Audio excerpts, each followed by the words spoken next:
샬롬, 반갑습니다. 오늘은 요한복음 첫 번째 시간을 우리가 함께 나눠보고자 합니다. 오늘은 요한복음을 한 3일 정도 나눠서 혹은 4일 정도 보지 않을까 싶은데요. 일단 요한복음은요, 신약 27권 중 거의 제일 마지막에 기록된 몇 권의 책 중에 한 권이라고 보시면 됩니다. 아마도 요한복음이 언제쯤 기록됐냐 이렇게 보면 대략 AD 90년, 그러니까 예수님이 돌아가시고 나서도 거의 60년 뒤에 기록된 우리가 성경이 요한복음이라고 보여지는데요. 아마도 그때쯤이면 다른 사도들은 다 순교했고요. 마지막 우리가 남은 사도가 이 요한 사도였습니다. 그리고 우리가 잘 보면요, 복음서 안에는 예수님의 12제자가 있다라고 우리가 보여지고 있지만, 특별히 우리가 성경 가운데 조금 그분들의 사역이나 그분들의 내용이나 이야기를 알 수 있는 분들은 베드로, 그리고 마태, 요한 정도이지, 그 외의 분들은요, 이름만 알고 있고, 대부분의 사람들은 복음서를 쓰고 있지 않기 때문에 어떻게 이야기했고 어떻게 활동했고 어떻게 행적을 했는지 그 길을 찾을 수 있는 분이 거의 없습니다. 그러니까 대부분이 그렇고 우리가 그냥 아는 마태, 그리고 요한, 베드로 정도만 알고 있는데, 그 중에 이 요한이라는 분은요, 그 12제자 중에 소장파로 보입니다. 소장파가 대단한 게 아니고요, 어린 사람을 소장파라고 그러고 나이 든 사람을 노장파라고 이렇게 나누는데, 아마도 이 요한은 소장파입니다. 그렇다고 해서 다른 제자보다 나이가 아주 차이가 나냐? 그렇지는 않습니다. 그러니까 그 중에 나이가 든 사람으로 따진다면 베드로 정도로 우리가 볼 수 있는데, 몇 살 차이, 많이 나야 5, 6살, 적게 나면 3, 4살 정도 차이로 보이는데요.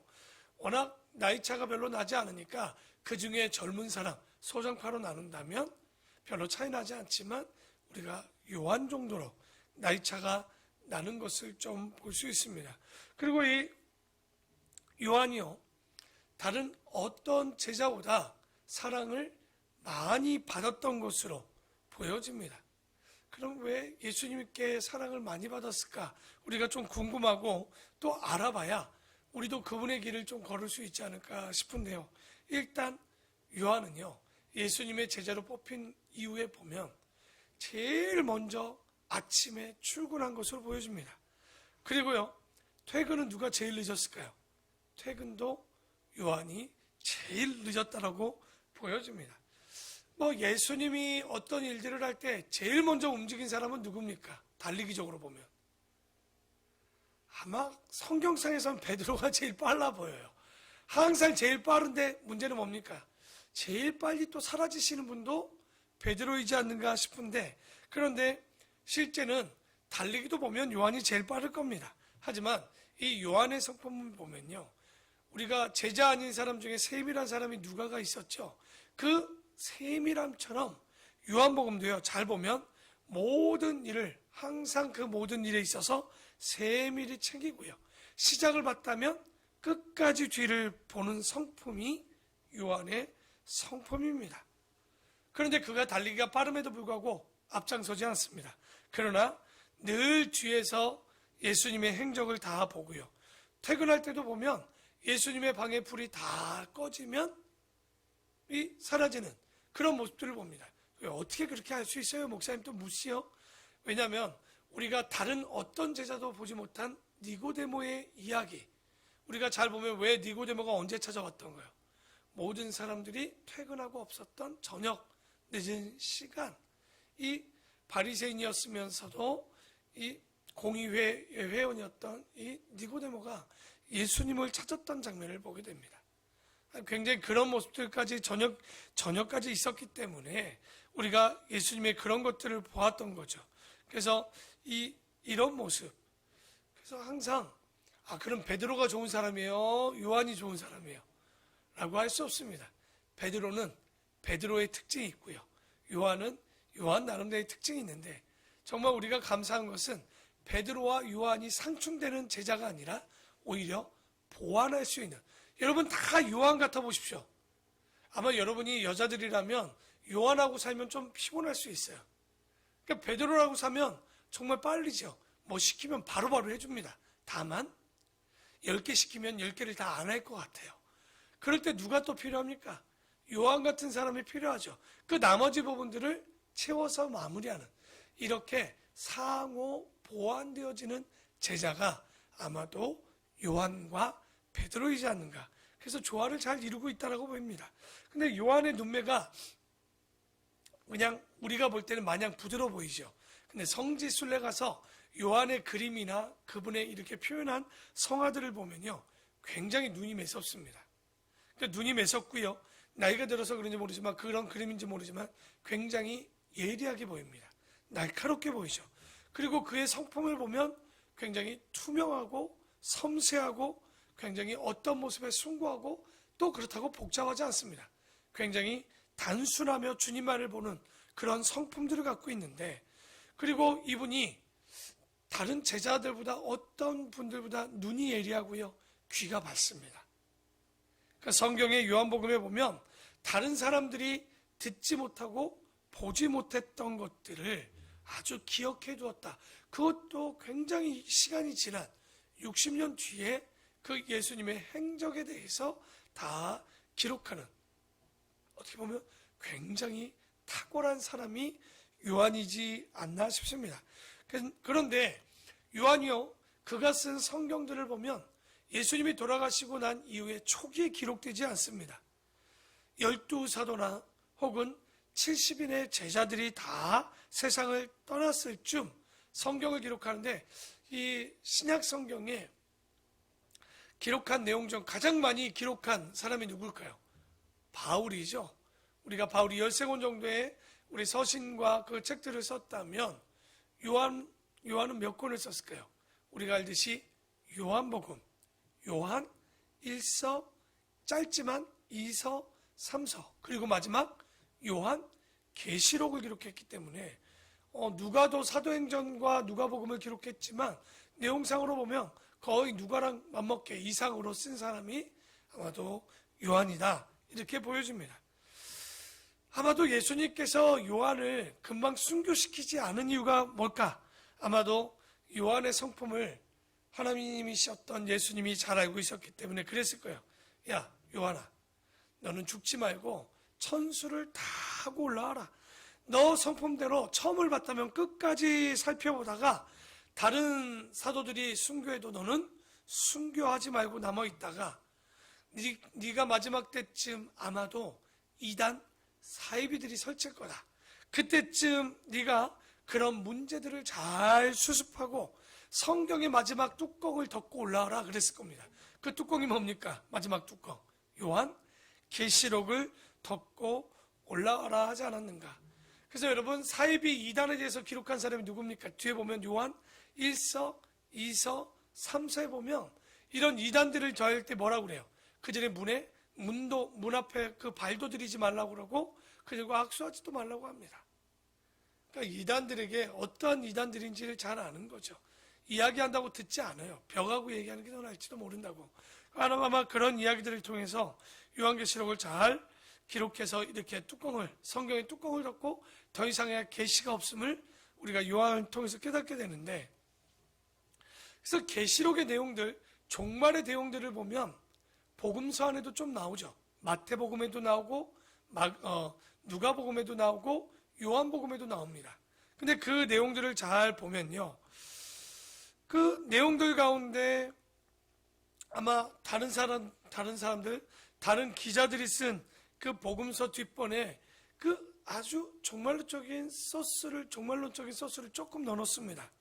그런데 요한은요, 종말론적인 소스를 넣은 게 아니라 별권으로 따로 요한 계시록에 대해서 기록합니다. 그래서 요한복음 안에는요, 요한계시록에 대한 소스에 대한 부분들이 전혀 나오지 않아요. 그러니까 상관도 없이 완전 다르게 이야기를 하고 있습니다. 그렇게 완전히 다른 종말론적인 이야기에 대한, 그러나 우리가 요한계시록 때 배우겠지만 요한계시록은 종말에 대한 이야기일까요? 짚고 넘어가자면 요한계시록은 절대 종말에 대한 이야기를 쓰려고 한 게 아니에요. 예수 그리스도에 대한 이야기입니다. 그게 계시록 1장 1절에 보면 누구의 계시다라고 시작되느냐면 바로 예수 그리스도에 대한 계시라라고 기록이 되었습니다. 그러니까 우리가 너무 또 정말 그러면 또 정말에 어떤 일이 뭐 666이 어떤 이거의 핵심이 전혀 없습니다. 진짜는 예수 그리스도가 어떻게 오시고 어떤 분이시는가를 마지막으로 보여주는 책이 요한 계시록인 거예요. 우리가 다시 기대하고 기다릴 분이 누구냐? 바로 예수 그리스도, 심판주로 우리를 구원하실 분으로 영생의 주로 오실 분이 바로 예수 그리스도다. 이런 내용들 우리가 계시록 때 우리가 좀 살펴보도록 하겠습니다. 그래서 그런 내용을 갖고 있는데요. 다시 한번 정리를 하면 요한복음을 기록하고 그 마지막 서신들을 기록할 때쯤에는요, 다른 분들은 세상을 다 떠났습니다. 그리고 시대적으로 보면 이단 사이비들이 아주 설치되었습니다. 그때 요한도요, 아마도 마태복음, 마가복음, 누가복음을 읽어봤을 거예요. 그런데 요한이 이걸 읽어보니까 너무 기록되지 않는 게 너무 많은 거예요. 자기만 알고 있는 성경의 내용들이 너무 많은 거죠.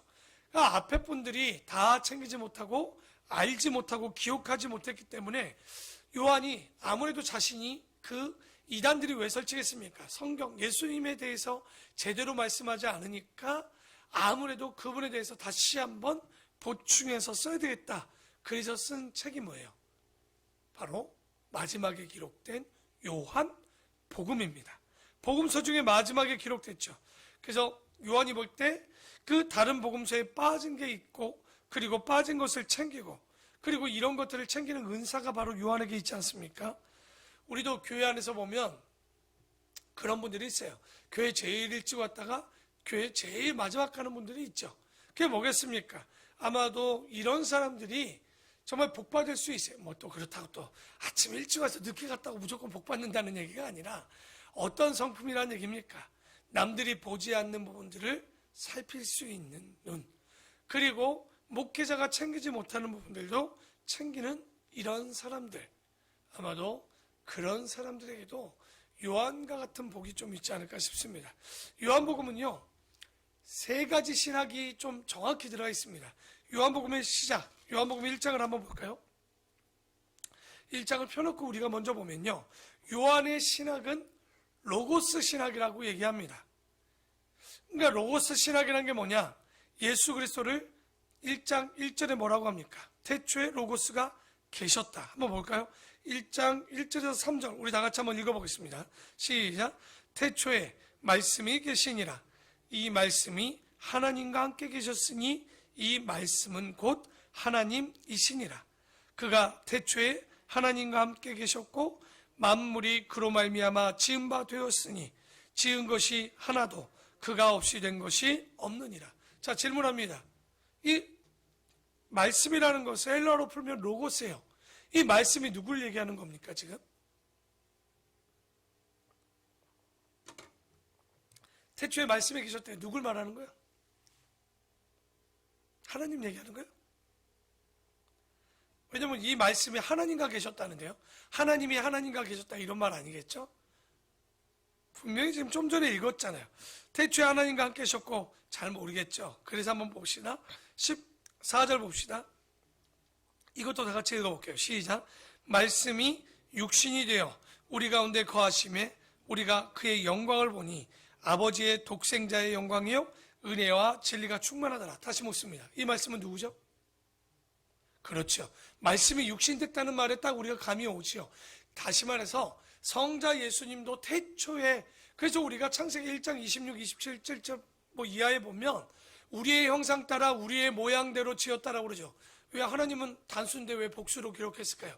그 복수는 태초에 성부와 성자와 성령이 함께 하셨고, 오늘 요한복음 1장 1절에도 보면 태초에 그 예수님이 누구와 함께 계셨다라고 하는 거예요. 성부 하나님과 함께 계셨으니 이 예수님이 곧 누구시라는 거예요.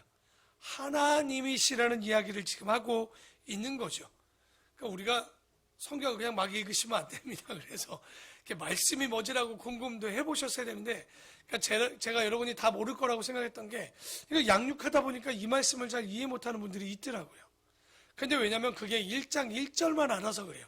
우리가 아마도 적어도 그 뒷절을 꾸준히 잘 읽었으면 14절까지 읽었다면 적어도 우리가 성경 읽는 센스만 있어도 아, 이거 보니 말씀은 육신됐다. 근데 이분이 하나님이다. 아, 예수 그리스도구나 라는 말을 딱 알죠. 그래서 요한의 신학은 이 말씀이 누구냐? 바로 하나님이신 예수 그리스도라는 이야기를 계속적으로 영적인 부분이나 이런 부분에 있어서 보여줍니다. 두 번째는 요한의 신학은요, 우리가 요한 1, 2, 3, 4에서 나오죠. 하나님은 사랑이시라 이런 말 많이 나오죠. 요한의 신학은 사랑의 신학입니다. 여러분, 제일 중요한 것이 사랑 아닐까요? 왜 그러냐? 하나님이 사랑이시기 때문에 그렇습니다. 우리가 신약 성경에 보면 바울의 신학, 베드로의 신학, 요한의 신학이라고 얘기하는데, 바울의 신학은요, 보통 뭐라고 얘기하냐면 믿음. 여러분 기억나죠? 의인은 믿음으로만 살리라 하면서 이 믿음에 대한 이야기를 로마서에도 참 많이 얘기합니다. 그래서 믿음의 신학, 이신득이 믿음으로 의로움을 얻는다라는 신학을 갖고 있는 게 이 바울의 신학인데, 그래서 바울의 신학을 믿음의 신학이라고 얘기합니다. 베드로의 신학은 뭘까요? 소망의 신학이라고 얘기해요. 그리고 요한의 신학은 뭐냐? 사랑의 신학이라고 얘기합니다. 우리가 베드로도 바울도 얘기했죠. 믿음, 소망, 사랑, 그 중에 제일은 뭐다? 사랑이라. 그러니까 믿음도 소망도 중요하지 않다는 게 아니에요. 사랑 안에 믿음과 사랑 안에 소망이 있지, 사랑이 없다면 왜? 사랑 없는 믿음을 믿음이라고 얘기할 수 있을까요? 그럴 수 없는 거예요. 그러니까 사랑이 전제돼야 되기 때문에 그 중에 제일은 사랑. 아무리 우리가 은혜를 누리고 아무리 은사를 누려도 그 안에 사랑이 없으면 가짜입니다. 껍데기인 거죠. 왜? 하나님이 사랑인데 사랑이 없으면 그 믿음도 가짜란 얘기예요. 그래서 우리가 요한 사도가 말했었던 이 하나님은 사랑이시다. 그러니까 요한이 집중적으로 포커스를 주고 우리에게 얘기하는 게 뭐냐? 바로 하나님은 사랑이시라는 사랑의 신학을 얘기합니다. 그리고 마지막으로 뭐냐면 요한의 신학은요, 예수님의 신성을 강조합니다. 여러분, 예수님은 두 가지 성품을 갖고 있죠. 하나는 신성과 하나는 인성을 갖고 있어요. 그러니까 우리가 다음에도 질문하겠지만 왜 예수님이 이 땅에 사람으로 오셨는지에 대해서 정확히 모르면 안 됩니다. 그냥 우리를 위해서 사람으로 왔어요? 그러시면 안 돼요. 정확하게 사람으로 오신 이유가 있는 거예요. 그러시면서 그분은 누구신 거예요? 하나님, 다시 말해서 신성을 갖고 있는 거예요.